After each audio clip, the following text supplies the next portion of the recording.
বন্ধুরা, কালো পাহাড়ের রাজ্যের পর এই গল্পটি তৃতীয় পর্ব হচ্ছে 3টি চ্যালেঞ্জ।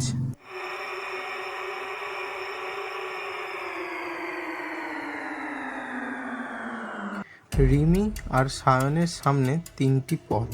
প্রতিটি পথের ওপরে পাথরে খোদাই করে লেখা বুদ্ধির পরীক্ষা, সাহসের পরীক্ষা, আত্মত্যাগের পরীক্ষা। তারা সিদ্ধান্ত নেয় প্রথমে যাবে বুদ্ধির পথে, বুদ্ধির পরীক্ষা। ভেতরে ঢুকতেই ঘরে ঝুলছে অনেক ঘড়ি, কিছু চলে কিছু থেমে। সামনের একটা দরজা, যার উপরে লেখা সময় কেবল সামনে চলে কিন্তু উত্তর পেছনে থাকে, সঠিক সময় জানালেই মিলবে পথ। ঘরের মাঝখানে একটা পাথরের বাক্স, তার গায়ে 4টি সংখ্যা ঘুরছে। রিমি সব ঘড়িগুলো খেয়াল করে দেখে, কেবল একটি উল্টো চলছে, তাতে সময় দেখাচ্ছে 4:13। সে ফিসফিস করে, এইটাই উত্তর। উল্টো দিকে মানে পিছনের সময়, ঘড়ি উল্টো মানে সামনে নয় পিছনে। সায়ন পাথরের বাক্সের কোড দেয় 3:14, যা ছিল 4:13 ঠিক উল্টো। টিক করে শব্দ করে খুলে গেল দরজা। তার পাশ করলো প্রথম পরীক্ষা, দ্বিতীয় সাহসের পরীক্ষা। এবার দ্বিতীয় পথে ঢোকে তারা। পুরো পথটা অন্ধকার। হঠাৎ নিচ থেকে আলো জ্বলে ওঠে। দেখে তারা মেঝে টালমাল, ছোট ছোট সিঁড়ি, আর মাঝখানে বড় গহ্বর। একটা কণ্ঠস্বর আবার শোনা যায়, ভয় পাবে না, কেবল সেই পার হবে যে নিজেকে বিশ্বাস করে।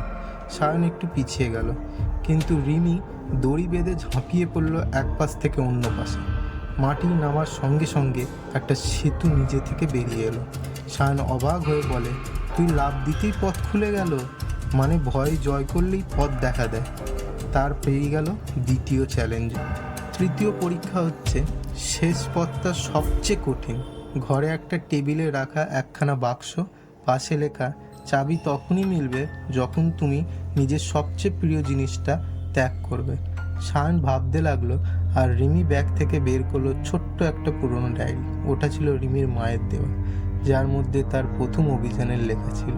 সে বাক্সকে রেখে বলে, আমার সবচেয়ে প্রিয় জিনিসটা এইটা। আমি ত্যাগ করছি কারণ সত্য জানাটা এর চেয়েও বেশি জরুরি।